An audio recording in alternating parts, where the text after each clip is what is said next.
Warning. Although we've already marked this as explicit on iTunes and other podcast directories, this is not for children. For all that is holy, do not let your children listen to this podcast, even though we're talking about children's films. Thanks. You're listening to Diminishing Returns, the podcast about sequels, prequels, spin-offs, and reboots. I'm Chris Scott, and across from me, he's the hairy little fella that also will be looking for a home if his wife ever listens to this podcast. It's Mr. Alan Johnson, everyone. How do pod people? The children's favourite Paddington bear arrived in London from the imagination of Michael Bond in 1958.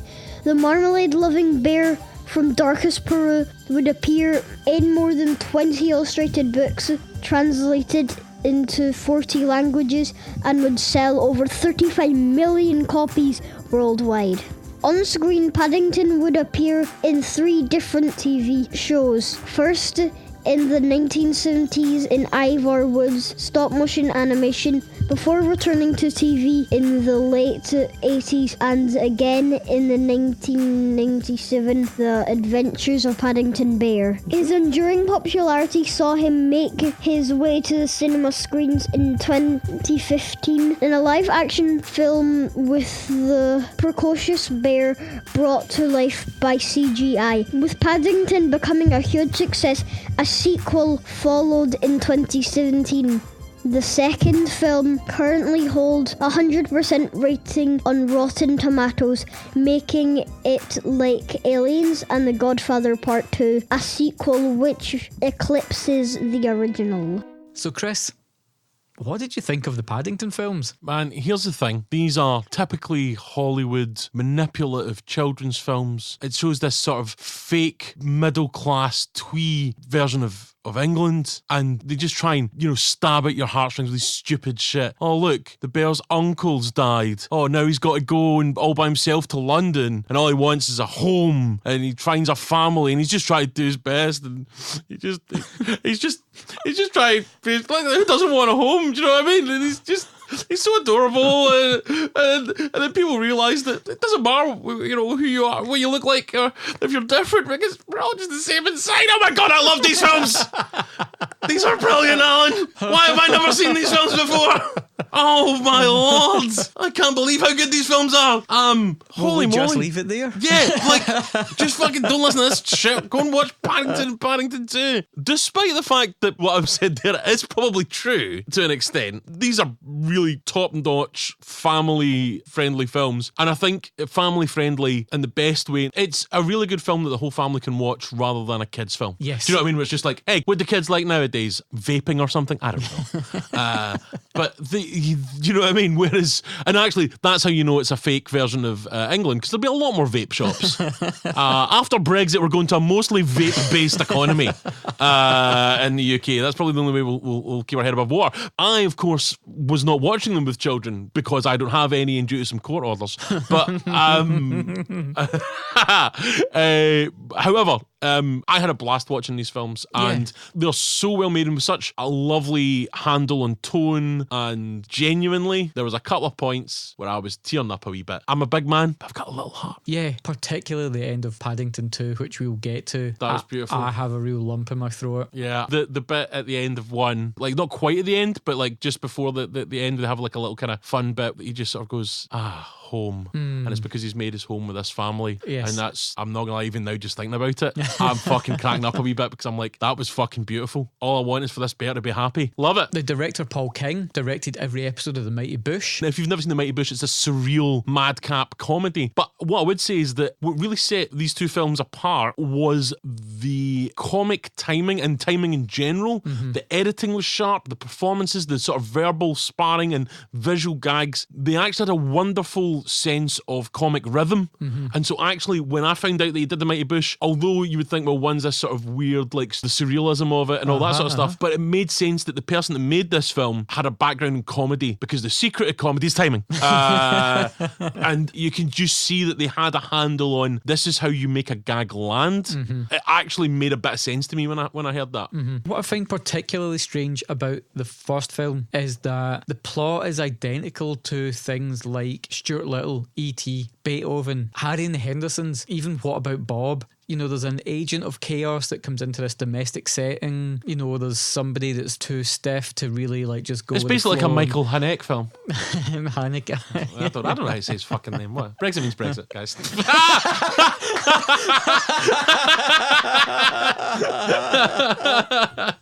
I'm pitching us for the post-Brexit world, guys. Yes. Because I'm an economical literate. I'll say his name how I want. I'm a gammon, right? These fancy foreign directors coming over here with their distributed films and making us think about how we watch violent cinema, right? Which is also exactly what I thought about when I was watching Paddington. Yeah, so I mean, it's a plot that we're so familiar with. So he thaws the cold hearts, and actually, like, being there brings the family closer together, and a happy resolution. It's a well-trod plot, but done so well. There are only 4 real stories. Yeah, handled so nicely and stacked across both films with a wonderful array of cast members. Yes. I mean, they've basically just went, we know a bunch of really good British actors and comedians. Let's just fuck them into any role we can here. They're not making Harry Potter films. Most of the British film industry's out of work at the moment. Let's just get everybody in. I think between the first and second film, I think they maybe realised the first one was, I can't believe I'm the one that's saying this, a bit white. Do you know what I mean? You're the kind of woke guy in this podcast. But it is very much that idea of, you know, with Notting Hill, the criticism of Notting Hill was that, you know, it was really like vibrant multicultural area of London, and it looked like fucking Norway. Do you know what I mean? For the amount of pale-faced fucking cunts there. And while some people might go, is this some sort of idealised version of London? You know, this is just a fantasy. Actually, there's a lot of truth in these films. My mate Jim is always going down to London to meet bears. He goes every couple of weekends, and he's always saying, I'm going to meet some bears. And I'm like, that's fucking cool. Why can't I? I'd love to meet a bear. And he's like, I don't think it's for you, Chris. I'm like, but I want to meet a bear. And have you seen Patty? He lives with it. He goes, well, he sometimes stays with the bears. Yes, but he won't let me come. It's really, Jim, not cool, man. Why can't I get to come hang out with some bears? Who knows? Just wants to keep all those bears to himself. Takes all sorts, Chris. Right. Brilliantly. The first film starts with something I love, like an old-timey newsreel clip. Yes. And it sets up this odd thing that the film just exists in a fantasy realm, like a parallel world where we don't have the internet or mobile phones. There certainly is the internet, I'm sure. Do they not Google stuff in the first film? No, they go to the... I know they do it, but at one point did somebody not say... It's on like a BBC Micro old-style computer from like Alien with green text on the screen, and that's in a geographer. By the way, Alien is also a film about an agent of chaos comes into a domestic situation and causes a lot of problems, but in the end they all come together. It's great, right? By come together, you mean die? Yeah. I mean, isn't that the great leveler? Both the pauper and the rich man. we all come in the same way and leave the same way. That's it. Unless you're the bass player from The Who who left by doing coke and banging 2 hookers. So, I mean, so Sex Workers, Chris. No. The Who is. I've never heard of this other band, Sex Workers, though. I think they're on Sub Pop. Everyone goes out the same way unless you're John Entwistle, basically. Bass. Akeley. Oh boy, yeah. Whoa. Who else can do family-friendly jokes? We can, guys. We can. So yeah, you're right. That is a kind of old-fashioned, kind of quaint technology thing happening. The Geographers Guild, yeah, and they've got like the kind of old-style tube system, which again, all that kind of stuff is just gold. Do you know what I mean? You love it. But we've got the old-timey newsreel, and in that we see an explorer from England has come to deepest, darkest Peru, and he finds these talking bears, and he educates them about London, marmalade. The band Marmalade, yeah. Which he likes to serve on the other band, bread. Yep, that's right. He introduces them to marmalade sandwiches, and they begin to learn English. There's a terrible accident where the uncle of the aunt, uncle, and Paddington, although he's not called Paddington at this point. That's right, because we need to be very clear. Paddington is his slave name. That's the one he gets assigned when he comes to this guy. It's his fucking slave name, okay? You call him by his real name, O'Shea Jackson. I just used Ice Cube's real name. I know. Because he had a song where he said, the pigs don't believe that my slave name is Jackson. That's funny. What's that, guys? Yeah, I'm fucking street. Paddington, nice his bear aunt roar, and by the uncle. way. Oh, thank you. Paddington, his aunt and uncle. There's an accident. The uncle is killed, which is heartbreaking. It's really sad, like that kind of Pixar beginning of Up sequence. It's not quite as bad as that, because I think I could watch Paddington again. I genuinely, I'm not putting myself through fucking Up again. Unlike us, this film is incredible. incredibly economic with the storytelling. Within a few minutes, we've met the explorer. It's not about a destination, mate, it's a journey. He's returned to England. He's taught the two talking bears a little bit of civilization and manners. They then raise their nephew. We have the accident, the uncle bear's killed, and the aunt bear decides that she's going to go to the old bear's retirement home and that Paddington should be sent to London for safety. It's in his best interest because of the words of the explorer that they'll always be welcome in London. So she stows him away on a boat. Paddington arrives in London like an evacuated child with a little label around his neck. Obviously what it's hauntingly sort of arcing back to, and there's lots of actually references to the evacuation of Jewish children that were taken in by families, which I think is a wonderfully evocative thing, and it's something that I think we need to think about nowadays, particularly when there's a ridiculous rise of anti-Semitism in the world. It's really actually quite nice to see a proud moment in British history of taking evacuated children and taking them away to safety. I think it's a beautiful thing. But also I think as well, this film is an expose of the security risks posed by lazy dock workers. Because both at the Peru side and here, a fucking talking bear manages to slip through security. What else is coming through here? Heroin, bombs, unregulated marmalade. Do you know what I mean? This is a health and safety nightmare, and this film really spoke to me. I was saying, listen, we need to sort this shit out. We need to put some money in security, guys. Okay. I quite like how Paddington just arrives in London and everyone just sort of accepts that he's a talking bear. They acknowledge a little bit that it's unusual, but nobody's freaking out. Like, they don't dispatch a hazmat team to catch him and kill him and dig apart in his brain. Wouldn't that be like a really like this Paddington film's awful short, and also there was a 20-minute autopsy scene where scientists pick apart his brain. Yeah. So Paddington arrives in London due to lazy dock workers. In Paddington Station, he meets the Brown family. We get about 30 seconds to introduce us to who each of the Brown family are. So we have Mr. Brown, who's very buttoned down. Mrs. Brown, who's a very free spirit. Then we've got likes to fuck fish from A Shape of Water, right? Yeah, Sally Hawkins, who is just a goddamn delight. She's wonderful and happy-go-lucky. Like, she is a real joyous screen presence. Yeah. She's great in this film. Is she delightful when she's fucking fish? Yes. Oh, okay. I'll maybe give that a watch then. Yeah, I like her in this. She's good. I'm going to maybe watch a pumping fish film. Okay.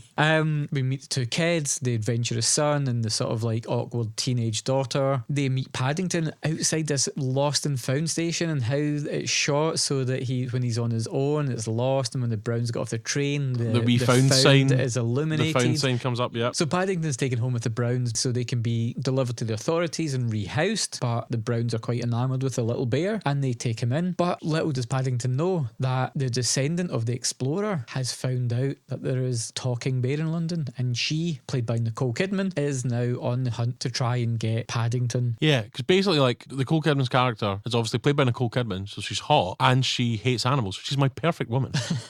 She looks like she's having more fun in this film than I have seen her have in years. I don't remember the last time you're right, she's with definitely such relish. Yeah, she's definitely having more fun than she did in Dogville. It seems like that Lars von Trier film she did was less fun than the Paddington movie. I don't understand it either, Alan. I don't know why. Basically, she wants to murder animals so that she can taxidermy them. Is that the phrase? That's the word. To taxidermy someone or something. Yeah, do you see what I'm saying? Yeah, stuff. If there's any taxidermists listening, emails at diminishingpod@gmail.com. Yeah. Particularly if you look like Nicole Kidman and hate animals, which would be a weird career choice. What other movie can spin comedy gold out of taxidermy? Yeah, she's great in this. Just like a brilliantly kind of cartoonishly evil, Cruella de Vil-esque, I hate that bear. So icy and strident. All for the cause of evil, murdering animals. That's just what you want. Like a Bond villain from her lair, which is a Natural History Museum in London. Which again, great kind such a great backdrop. Absolutely. I also really enjoyed the fact that there's a bit where they're talking about Paddington. He stops a pickpocket, and I think it's the newspaper after that which refers to him as a Peruvian growler, which is definitely going into my list of euphemisms.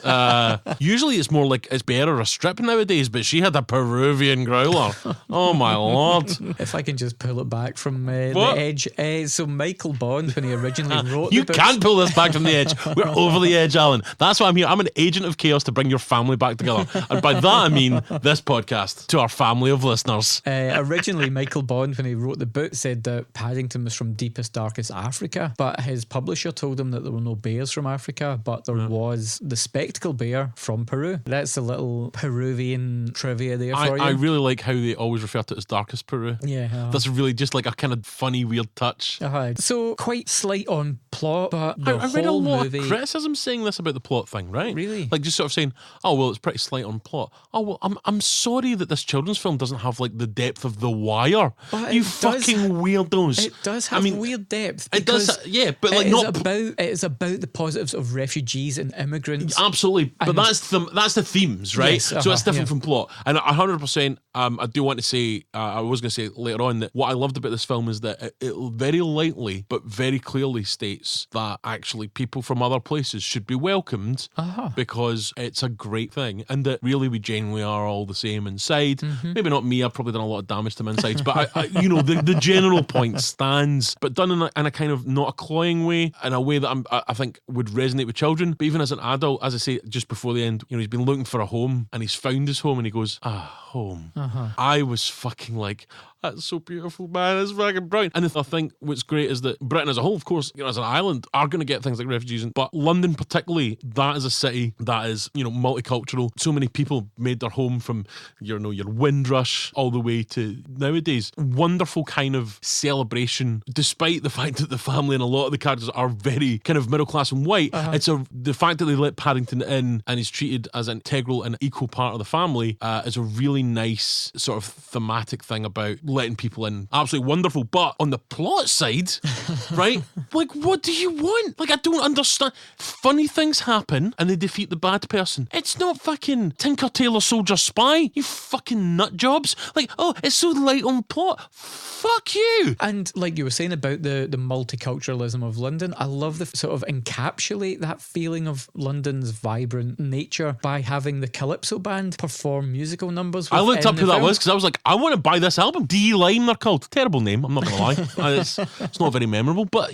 but it's still great. Brilliant. And they add another level of warmth and charm to the film. But his earnest, mannered behaviour, staying true to him and his absolute kindness to those around him, Paddington just changes everyone's life that he comes into contact with. What you're saying is, I'm hearing you, I'm just like Paddington. Thank you. I have made your life better. Alex, I think it's great that it's coming out in Christmas because it's lovely that you're having this sentiment about how I've changed your life. Thank you, my friend. Yeah, the whole way through this film, for me, it was like Wes Anderson directed a film that had actual heart. There was warmth to it, where we see a cross-section of the Browns' home. Oh, transition both of these films dollhouse. Visually, again, it's a thing we talk about a lot in this podcast. The effort of, we're going to make these shots visually interesting and do it across both of the films. The first time they do the cross-section of the doll's house, but it's actually letting you see what's happening in the actual house. And then the second film where he has a pop-up book and he's walking amongst the pop-up book. Yeah. I was just like, this is brilliant filmmaking. Really nice visual flourishes. Yep, absolutely. But even the costuming and palette of the film, like emotionally, as we hit dips, in the film when Paddington has been kidnapped and taken away, potentially to be stuffed, suddenly it's a much more somber and muted palette. And there's a nice detail inside the spiral staircase of the Browns' home. There's a tree mural on the wall. The tree begins to lose its foliage as we move through the year. Really lovely. Nice visual stuff in the film. Also, at the end of this film, where they're sort of trying to defeat Nicole Kidman, Paddington straight up tries to kill her. He knows what he's doing there. He's a bear. He just mauls her.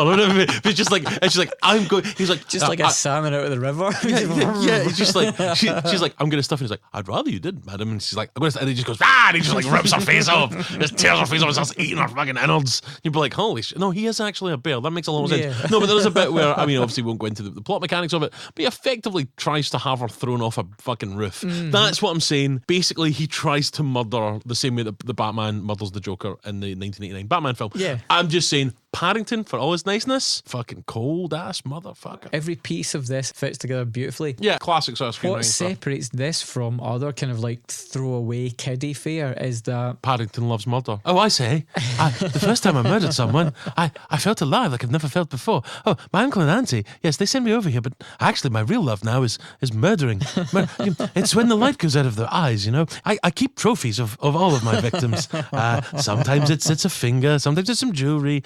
I actually have a cellar that I go to, and, well, sometimes I just sit there and do unspeakable things to myself. Watto, bye-bye. Oh, holy shit, my new character, Evil Paddington's just arrived. But you were saying? Yeah, there's an intelligence to this film that even if we compare it to this year's Peter Rabbit in the way that it's all sort of pop culture referencing, funny, knockabout comedy, but there's no real depth to it. In this, we have, the Brown family are essentially like a superhero team up where everyone has a power, but no single one of them is laser infallible. beams from eyes from the dads, super strength from the mum, invisibility from the wee lassie, and the wee guy, he can fly. And Julie Walters can take a drink. By the way, there's a Scottish character in it. I wonder what thing they're going to be able to do. Oh, that's right, they drink. Like, literally a plot point is that the Scottish person will drink somebody else under the table. Well, excuse me, my culture is not your prom dress, okay? All right, guys, that's not cool. There's a moment where each member of the family really has to use their ability, but to help the greater good. Which, to be clear, was none of the severe stuff that I mentioned. Yeah. In case anyone's going, wait, what? And then, the references that are made, it's not like super current pop culture references that date very quickly. We have things like Mission Impossible style escapes. Yeah, there's like film references. It's a much more classic references being made instead of relying on a very like pop culture, funny now, but in 6 months' time. Very much in the style, I think, of like Simpsons. Yes. Where it was like, these whole segments and scenes don't rely on you knowing the film. And it was still funny. And I think that's the same with Paddington. Whereas I think the type of children's film you're talking about is very much like, this is a joke about something that's happening right now, or a YouTube star. And then that's all it is. Whereas it's a wonderful thing that they've pulled off here, in that they've updated Paddington without losing its heart and its soul. Yes. Paddington isn't like a hip hop Paddington starts rapping, like has a YouTube unboxing channel, which would be like the lame way to do it, He would be a rad dude. Yeah. Total Poochie. To quote The Simpsons again, yes. I fondly remember the cartoon from the 70s. Yeah. When you were 35. When he was a stop motion animated bear and everyone else was a paper cutout. Yeah. And so that really speaks to it being very real world now, but Paddington is this CGI. Which, by the way, CGI looks great. This film was made for under 50 million, co-funded between the UK and France. Oh, what's that, Brexiteers? That's right, you're putting Paddington in danger now. Exactly. Pieces of shit. The largest film budget for Studio Canal up to that point, but the CG work in this film is exceptional. Yeah. I think it should be mentioned that Colin Firth was originally cast to play Paddington. And then they replaced him with Gilbert Gottfried. Well, Colin Firth actually saw the cut of the film and voluntarily requested that he was swapped out because he realised... That's just what they're saying, isn't it? Come on, do you really believe that? I think everyone felt that when they saw it, that Colin Firth's voice was just too old, and it must have clashed with I totally get Bonneville. it, but I think what happened there is that his agent went, well, you're still fucking paying him, and B, you put out that he was the good guy in all this. Okay. I know we're all like open-hearted and warm about this, but I bet you Colin Firth was sitting over the desk with his agent going like that. Fuck these guys. Fuck Paddington. Give him my fucking money, bitches. So, but just to say that Ben Whishaw, his performance is unbelievable and really, great voice work. Adds pathos to a little animated bear. Yep. But the performance is quite subtle from the cartoon bear. I think a lot of times the kind of people that direct these films are from an animation background rather than a comedy background. Well, I mean, with the Bushy, he did everything. Like, there was weird animated musical number. Like, literally everything happened in the bush. I mean, the Peruvian growler. Am I right? Hey, old lads. But please try and keep this clean with on. a worrying marmalade habit. If it's like marmalade, see a doctor. That's the kind of, like, he understands that less is more, and that will not only be funnier, but also, you know, have more dramatic effect. You know, much like my favourite film of all time, Crank. It's less is more. So you told me this was great, and I was like, what does Alan know? Because frankly, I don't respect you or your opinions on anything. But I watched this film and I laughed out loud multiple times. It's an absolute joy. I fucking loved it. I had misgivings and I was hesitant about your choice of film. And so, you know, this first one's great. And then we've got number 2, which I know you said in your top 10 of last year. Yes. This was in it? Yes. And I think you said it was like The Godfather 2 of...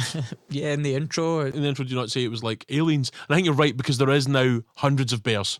And there's a bunch of Marines that have to shoot these bears to death. It's a very strange turn, actually, to be honest, when you think about it. A brave choice, many would say. I mean, they go on the bear planet and it's just just bears everywhere and just, game over, man, game over. Yeah, and then that giant bear at the end that's laying all those little bears. Yeah. That's his auntie, isn't it? She looks Lucy. Get away from her, you bear bitch.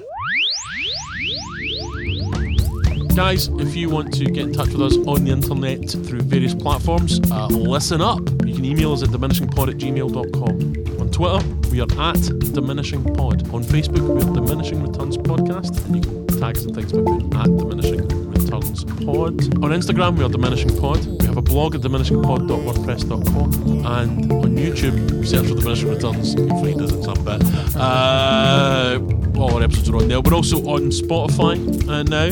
Two people have got in touch saying they're listening to us on Spotify, so if you're listening to us on that platform, thank you very much. We are an independent podcast, so wherever you get your podcasts, please rate and review the pod. 5 stars, don't be a prick. And we do appreciate your comments, but we also appreciate you recommending our podcast to fellow fans of films and filth. So please tell your friends, give them a link to the exact podcast, accept no substitutes, and we'll see you on the flip side. Thanks, guys. So yeah, the second one, ultra violent and cool. So great. Thanks for listening. Wait, hold on. That's not what happened. It is just more charming wonderfulness, isn't it, really? Yeah. Again, great cast. We've got Jessica Hines from Spaced. We've got the guy from the Kumars, Sanjeev Bhaskar, Alexandra Armstrong. Paisley's Finest, Tom Conti. Noah Taylor, Jim Broadbent, Brendan Gleeson. Oh, in both films, Peter Capaldi, obviously. Yes. Another great actor. Great Doctor Who as well. Oh, sorry, great Doctor. Get the nerds fucking writing in there. But I think he's called Dr. Spock. That's how it works. That's it. Sally Hawkins again, of course. Yep. Is this after Fish Fucking? She must have made both of those films in that same year. Wow. We've also got Hugh motherfucking Grant. Yes. What are your thoughts on Hugh Grant in general?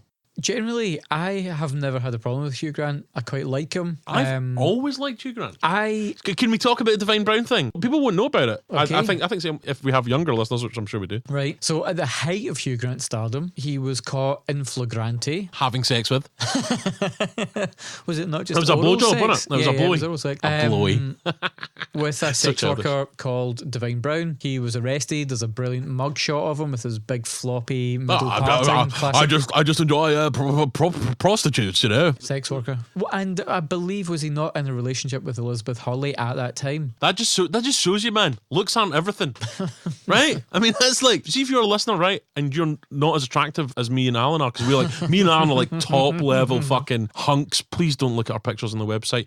But we're top level hunks, so obviously like our lives are great, but you're probably not as attractive as me and Alan, okay? And you're probably thinking, what, even Liz Hurley couldn't keep her man. What we're saying is, if you're a listener, just become a prostitute, and there's a good chance you could maybe blow a movie star. Well, if Pretty Woman taught me anything, one day their prince will come, literally and figuratively. Right? I mean, what a funny story to tell at the wedding, guys. I tell you why I like Hugh Grant. Okay. And he obviously is a skilled actor. He obviously is, and he had early roles and things that were maybe a bit more stretching, and then he kind of goes like, I'm just a kind of stuttering, posh English guy, right? But I like the fact that he was just like, I'm going to play this role and take loads of fucking money. Like, the amount he was getting paid for those roles would have bought maybe like 1 million prostitutes. Sex workers. Like, if I was a posh, good-looking English guy and people offered me loads of money to basically play the same role for 10 years, I'd be like, that's going to be a piece of piss. That's why I've always liked Hugh Grant. This is an absolute barnstormer of a performance. Great fun. I love to watch people perform as bad actors. Yeah. That must be one of the most confusing things to do, is to put in a good performance of being a bad actor. He's so pompous. His character's called Phoenix Buchanan. He's so up his own arse. A once bright star who's now like shilling for a dog food commercial. And he is always dreaming about this elusive comeback to his salad days on the West End stage. He's got an attic filled with his like costumes from his greatest role, like Toad of Toad Hall and Macbeth and Hamlet. Brilliant. And he's so hammy, but it's a great performance of being hammy and verbose and over the top. And the egotist. wonderful, wonderful villain. Yes. He is so narcissistic and so self-involved. He's the total opposite of Paddington, who's totally earnest and looking out for everyone's interest. And here we have Hugh Grant on the other side of things. That's the most selfish type of person in the world, an actor. Exactly. I wish he just had like a curly mustache that he could be quarrelling while he's doing bad stuff. He might as well be, you know. He's fantastic. And again, I think one of the maybe differences is that Nicole Kidman, for the majority of the film, is a kind of background. She's scheming in the background, whereas Hugh Grant's character in the second film, he lives in the same street as the family. And so he's constantly interacting with them, which is some great, lovely little moments between him and the fish pumper, where she's trying to like tell him like really important stuff about what's happening in her life with Paddington, and he's just like talking about himself. It's brilliant. In the second film, it's really about Paddington. He's sad that while he's found his home there and he's loving it, his aunt is still in darkest Peru, and it's her birthday. It's her 100th birthday. She's going to be 100, yes. Right? She's going to get a card from the Bear Queen. Her Royal Majesty Peruvian growler. Yep. His friend, Mr. Gruber, played by Jim Broadbent, who is in the first film, has an antique shop. Yep. And there's this pop-up book about London that he thinks his auntie would really enjoy. Yeah. But little does he know that this pop-up book also has clues to like hidden treasure, basically. Oh, it's brilliant. And Hugh Grant wants this hidden treasure so he can finance his one-man West End show. What a fucking plot. You didn't like a plot in your first film? There's fucking oodles of plot. Fuck you, critics. Take some of that plot and ram it right up your ringer. This is a caper movie. It's a prison movie. It's a whodunit. Hugh Grant steals the book, frames Paddington for it. Paddington ends up in jail. Oh, that's right. Did we mention Paddington goes to jail? Yeah. And this is where, to be fair, the film does take a turn, because he has to be a bitch for the white supremacists who get him hooked on crack, and then they make him shiv like the head of the Italian gang, and also while O'Reilly and Adebisi are plotting against... No, wait, that was Oz. Yeah, sorry. I got Tobias Beecher from the early 1990s TV show Oz from HBO mixed up with Paddington. Adorable little bear. Which is the one that gets the swastika tattooed on their butt? It's not Paddington. It's Tobias Beecher. Okay, right. Sorry, I'm just going to make a list. Tobias Beecher, jail, taken by the white supremacists, swastika tattooed on butt, scenes of sexual violence. Paddington, he goes to jail and makes marmalade. That's the difference. That's the difference. But other than that, it's very much like Oz. This is much more the Bearshank redemption. He comes in and like Andy Dufresne, the way Andy makes life better. Paddington. In Shawshank, obviously, he develops a library. Paddington, just again through his heart of gold, makes everyone's life better. They've been served gruel 3 times a day. Paddington approaches jail with the same sort of earnest, good feeling that he touches every other part of his life. We've seen him bring the community around where the Browns live together just by his little simple acts of kindness. Does the same in prison, and before we know it, he's transformed Brendan Gleeson, Knuckles, the prison chef, and apparently top dog. We've seen Paddington transform him from this grumpy gruel Nazi, like the soup Nazi but for gruel. For gruel. No gruel for you. It's the same sort of like agent of chaos stuff going on even in the prison. Paddington's in charge of laundry. He dyes all the prison uniforms from black and white to pink and blue. It's a bit like that old Partick Thistle Away strip. It challenges the toxic masculinity of all the inmates. That suddenly they're like, you've got us in pink, we all hate you. But then he enriches their lives because suddenly now they're making marmalade sandwiches for everyone and everyone's diet is better. So it's a film about prison reform. Don't dehumanize these people, and we can actually progress as a society. We can genuinely rehabilitate offenders instead of just keeping them incarcerated like prison machine is set up at the moment. We can genuinely rehabilitate people. Hold on. You're saying that, but because then everyone gets so lax, 3 incredibly dangerous prisoners do escape, right? They escape into the world. I don't think that's a good thing. Then through their good act, they're actually pardoned. Do you want to take that chance? We don't know what a lot of those guys were in for. Do you think they were in for, like, accountancy fraud? I think Knuckles was in there because he's a violent man. That's what we need to think about here. Paddington basically aided the escape of 3 violent felons, okay? This is basically could have turned out like Con Air, right? But the Con Bear bear. Con bear, guys. There we go. Thank you. Good night. Basically, you're all for prison reform, of course. Al here is light on crime, okay? That's what I'm saying. Al here wants to let like murderers and sex offenders roam free, guys, okay? And that's why I'm saying at your upcoming election, vote Chris. Tough on crime, tough on the causes of crime. Okay, guys? Old liberal Al here. Yep, I can't believe we're in the 21st century and the best way to deal with people that offend is to throw them in a jail with other people who offend. Yeah. Education is key. That's right. Al wants to hug a beast. That's it. Great, Al. I'm glad we don't live in your utopia where there'd be crime everywhere. All right? Like actual London. Not this Paddington. That's your old hood. Weren't you brought up in London? I was brought up in London. I was going to ask, how does your London reflect to this London? Well, fun hijinks and magical adventures. That's what it was like growing up in North London in the 80s, guys. Yeah. There might have been a bit more poverty. Right. When I say a bit more, like lots of soul-crushing poverty. But other than that, hijinks. Okay. So imagine the Calypso band, Yep. but instead of being like smart-dressed dudes playing cool music, it's some dead-eyed junkie needing money because his life hasn't turned out the way it should be. But I mean, that's fine because in the future, he'd probably be murdered by one of the prisoners that you'd happily release because they said, sorry, guys. While Paddington is making life better for the prisoners inside the prison, outside prison, the community that Paddington was part of and the outside is suffering. It's almost like It's a Wonderful Life. Yeah. All this bad stuff happens. People are being It's sniping really weird at each though, other, right? Like as much as I do enjoy this film, that basically you take one talking bear out of it and like they're a ball hair away from it being like the Purge. Do you know what I mean? It's just like if you see another week in the jail, I swear to you, man, somebody was getting murdered in that street. But yeah, so the community falls apart, but the Browns are tirelessly searching for the guilty party. We've got an exquisitely staged prison break, like the dollhouse previously, where we saw the cross section. We see a cross section of the jail as they break out, including like a great Charlie Chaplin gag where Paddington's caught in the cogs of this giant clock and he pops out the top. He's got a little Chaplin moustache at the end of it. They escape in a hot air balloon. How joyously whimsical. Again, I know if you're listening to this, right, and you're like me, you're listening to this fucking weird old guy talk about how whimsical it is and you think this sounds horrific, right? I get you, because if somebody says something's whimsical, I'm immediately like, this is going to be pish, right? Don't listen to old crazy man Al over there.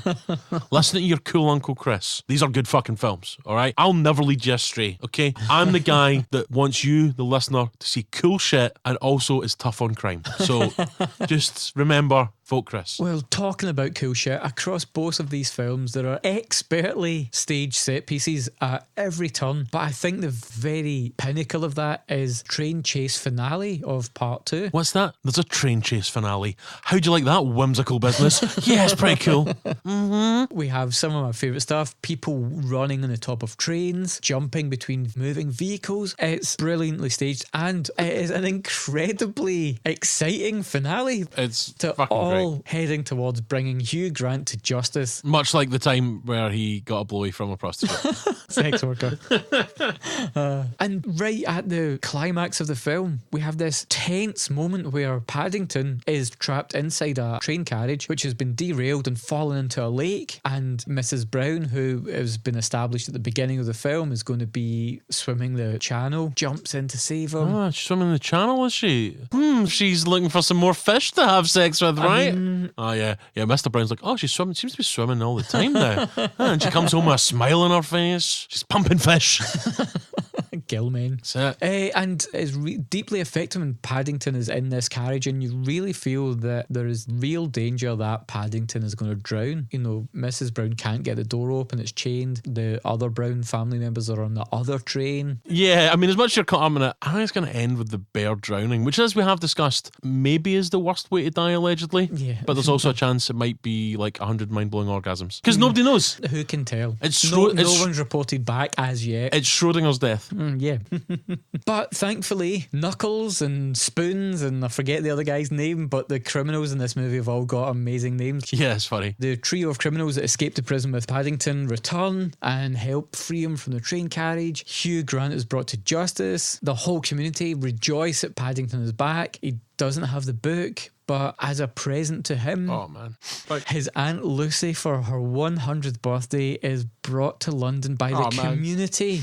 Also, here's the thing. They've obviously chipped together to get her over here, right? Which is beautiful. All I have to do is stick her on a fucking boat. Because as we've discussed, nobody's going to check out the docks, you know? Paddington's mantra of looking for the good in everyone sees everyone in that community join in. Such a touching moment. And the performance by the animators and Ben Whishaw honestly brings a lump to my throat, even now thinking about it. You think, what a beautiful way to finish this film. Paddington's back home. Everything is back as it should be. And then we have a credit sequence which opens on a song and dance number in prison because Hugh Grant has found his audience, captive inmates. Beautiful. And now staging his one-man show. Which, by the way, was a nice piece of business. The choreography of that moment, the musical number, it is amazing. Hugh Grant at the end of this film has already put in like a career best performance and one of the all-time great villainous performances. Hugh Grant as an actor at this sex worker.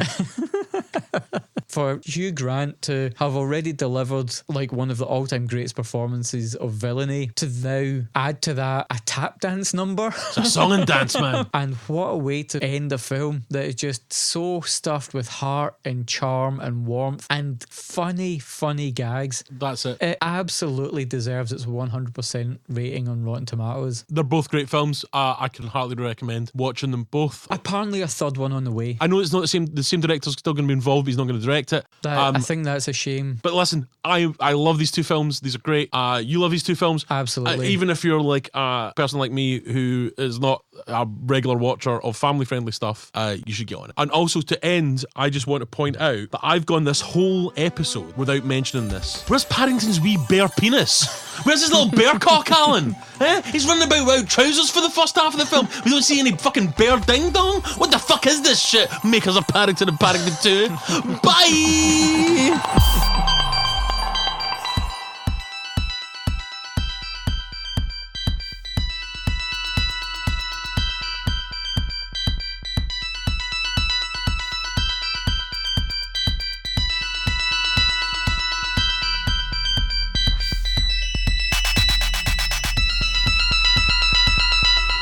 Hi, it's me, Evil Paddington again.